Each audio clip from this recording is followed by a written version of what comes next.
Association उनके साथ कभी बैठना हुआ नहीं।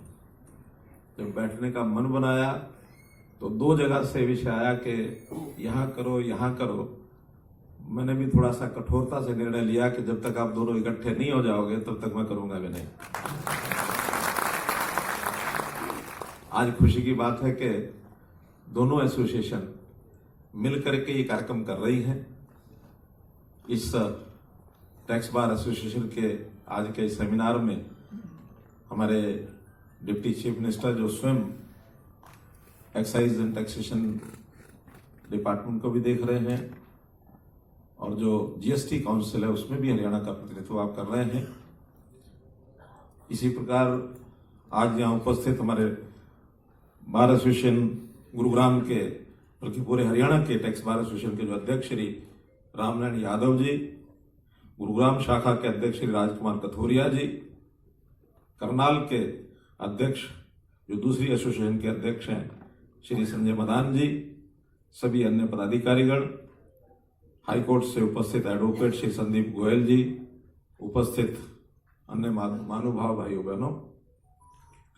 वैसे तो देखा जाए सारा विषय जिनको प्रश्न उठाने थे उन्होंने भी उठाए, जिन्होंने उत्तर देना था वो भी दे दिया, लेकिन चूंकि मुझे भी एक भूमिका निभाने के लिए यहाँ बुलाया गया है इसलिए आपके बीच में इस समापन वक्तव्य के लिए मुझे खड़ा होना है।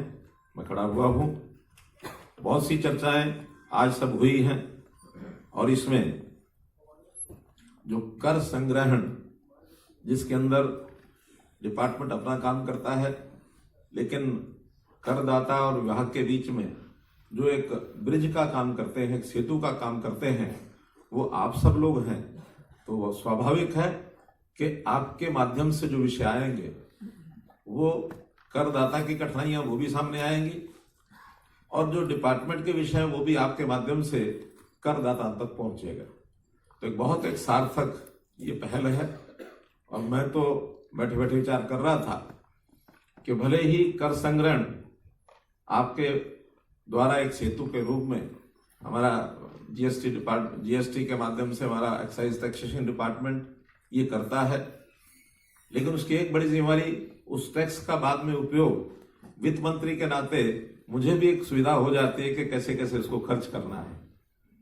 तो इस नाते से वो भी एक उत्साह मन में ये था कि हम जितना ज्यादा कर संग्रहण कर सकें उतना ज्यादा प्रदेश का बजट बनाने में भी हमको सुविधा होगी और हम जन सेवा के नाते से उसका उपयोग भी ठीक से कर सकेंगे। पिछले 3 वर्षों से लगातार बजट प्रस्तुत करने का भी मुझे जो अवसर मिला है, इस बार ये 4थे वर्ष का बजट मार्च के अंदर फिर प्रस्तुत हम लोग करेंगे और आशा करता हूं कि इसी प्रकार से जो हमारा रिसोर्स मोबिलाइजेशन का जितने भी सिस्टम है उसको ज्यादा रिसीट्स के माध्यम से हम अपना संग्रह करें और फिर ज्यादा उस पर खर्च करें, उसका भी एक विषय ध्यान में आता है। अब जहां तक कर संग्रहण का विषय है तो स्वाभाविक है टैक्स पेयर के मन की बातें वो हमको समझनी होंगी, क्योंकि कुछ तो टेक्निकल चीजें हैं, उसकी जो कठिनाइयां होती हैं उन टेक्निकल चीजों को हम कैसे सॉल्व करें, डिपार्टमेंट सब करता है। कुछ उसके मन के अंदर उत्साह पैदा करने की बात भी आती है, वो जरूर आप लोगों के माध्यम से करदाता के मन में एक बात बैठानी पड़ेगी। कुछ वातावरण सरकार के द्वारा बनाया जाता है उसके मन में भी स्वाभाविक उत्साह जाग सकता है। मैं आज की तो नहीं लेकिन लगभग 12-15 वर्ष पहले, एकदम ठीक से सन याद नहीं, लेकिन किसी एक व्यापारी से मेरी मंत्रणा हुई इस विषय में। विशेष प्रसंग क्या था कि व्यापारी बहुत बड़ा व्यापारी था, पैसा अच्छा था, संपन्न, धनाढ्य और बहुत सेवा के काम करता था। स्कूल खोलना, अस्पताल खोलना, कई धर्मशालाएं बनाना, जो भी सेवा के काम होते हैं सेवा कार्य में पैसा दान खूब करता था। साथ में एक शिकायत भी उससे सरकार की ओर से थी कि आदमी पूरा टैक्स नहीं देता है, कहीं ना कहीं घुंडी मार के टैक्स बचाता है। मन में प्रश्न हुआ कि इतना पैसा ये खर्च करता है सेवा के काम में, लेकिन टैक्स क्यों बचाता है? आखिर टैक्स भी तो इसी काम आना है। टैक्स के कारण से हम स्कूल खोलेंगे, अस्पताल खोलेंगे, सेवा का काम करेंगे, सुरक्षा के नाते से व्यवस्था होगी, जितना भी समाज के काम होते हैं सब करते ही हैं। ये भी समाज का काम करता है टैक्स के माध्यम से समाज काम करना है, टैक्स बचाना है और इधर काम में पैसा लगाना है, जितना मांग लो उतना वो दिखता भी था। पूछ लिया, उन्होंने बैठाया, कहने लगे देखिए मन की एक दुविधा है, और वो दुविधा है तो इसके कारण से मुझे कभी कभी ये फार्मूले निकालने पड़ते हैं जिसमें ये सीए लोग या टैक्स लायर जो होते हैं हमारी मदद भी करते हैं। मैं टैक्स बचाता हूं। उसमें क्यों करते हैं? इसलिए करता हूं कि जब सरकार के माध्यम से जो पैसा जाता है ना, हमें ये भरोसा नहीं कि वो सारा ठीक खर्च होगा कि नहीं होगा, लेकिन हम अपने हाथ से जो करते हैं हमको पता है ये ठीक खर्च हो रहा है। मेरा जो विश्वास है सरकार के प्रति अगर पूरा बन जाए तो जितना मैं बाहर खर्च करता हूं मुझे अपना माथा पच्ची करने की जरूरत ही नहीं है, मैं सारे का सारा टैक्स दे दूंगा। अभी बहुत बड़ी, यानी जिसको कहना चाहिए कि अलर्ट करने वाली एक बात ये आज भी मुझे ध्यान में आती है कि क्या हम टैक्स पेयर का पैसा वो ठीक से खर्च करते हैं या उसमें कहीं ना कहीं पिलफरेज होती है, कहीं करप्शन में चला जाता है, कहीं। टैक्स पेयर का विश्वास ये बहुत बड़ी बात है जो हमको जीतना होता है, और टैक्स पेयर के विश्वास को जीतने में आप सबसे ज्यादा कारगर एक इंस्ट्रूमेंट हो सकते हैं। ये एक निवेदन आपसे इस मामले में करना है, क्योंकि आपके संबंध आते हैं। वो आपको आगे कहेगा कि देखो कोई रास्ता निकालो ना, टैक्स कैसे कम देना पड़े। और हम ये ठीक है, थोड़ा इनकम टैक्स वालों का रोल ज्यादा होता है, बार एसोसिएशन टैक्स वालों का रोल उतना नहीं होता, फिर भी फार्मूले सब जानते हैं और हम कोशिश करते हैं कि अच्छा भी करें। ठीक है, उसका थोड़ा सा पैसा हम बचा देते होंगे, लेकिन नुकसान किसका हुआ? स्टेट का, जनता का, पब्लिक का।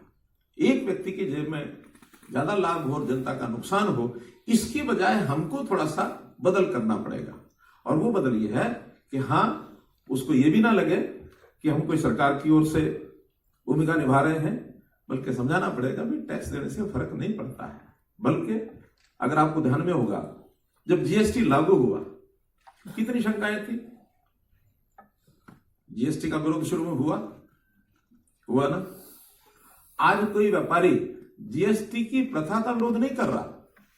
ये तो है कि उसको अज्ञानता के कारण से जीएसटी के सिस्टम में फिट होने में हम उसको कुछ रास्ता जितना बन जाना चाहिए नहीं बना पा रहे, या कहीं दुविधाएं हैं, या कहीं सिस्टम की आज भी, क्योंकि सिस्टम लगातार बदल रहा है।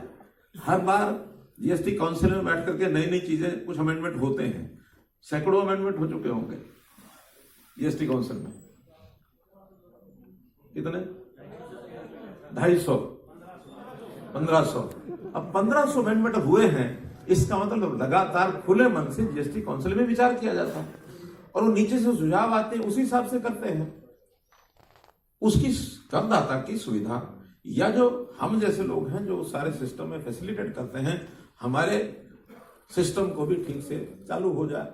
तो इस प्रकार से जो काम कर रहे हैं ये बहुत सराहनीय कार्य कर रहे हैं। मेरा तो इतना ही कहना है कि हम जो है अपनी भूमिका, केवल व्यक्तिगत मेरा व्यवसाय है भूमिका ना माने, बल्कि सरकार जितना काम करती है, जो सरकार का दायित्व है, उसमें हम आपको सरकारी खजाने का पार्टनर मानते हैं। You are our partners. अगर हम भी तो चुनाव जीत के आए, दायित्व मिल गया, मुख्यमंत्री बन गए, उप मुख्यमंत्री बन गए, कोई दूसरे मंत्री बन गए, कोई विधायक बन गए, सांसद हो गए, केंद्र में सरकार में चले गए, आप और हमारी भूमिका कोई ऐसा तो नहीं है कि हम केवल अपने व्यक्तिगत काम के लिए करते हैं, समाज के लिए करते हैं। तो सामाजिक भूमिका ये हमारी सबकी बने और एक ईमानदारी से करदाता इस सिस्टम में आगे आए। जहां तक जीएसटी का विषय है, सारी बातें हुई हैं, फिर भी हरियाणा के अंदर जो जीएसटी का कलेक्शन है वो अगर तुलनात्मक देखा जाए तो देश में हमारी आबादी कितनी है? मात्र 2%। क्षेत्रफल कितना है हमारा? 1.6%। लेकिन देश भर का जितना कलेक्शन होता है उस कलेक्शन में हम प्राप्त करते हैं 6%।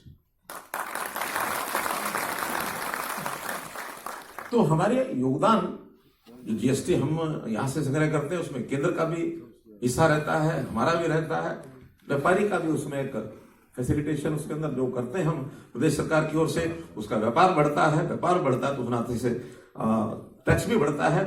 कभी कभी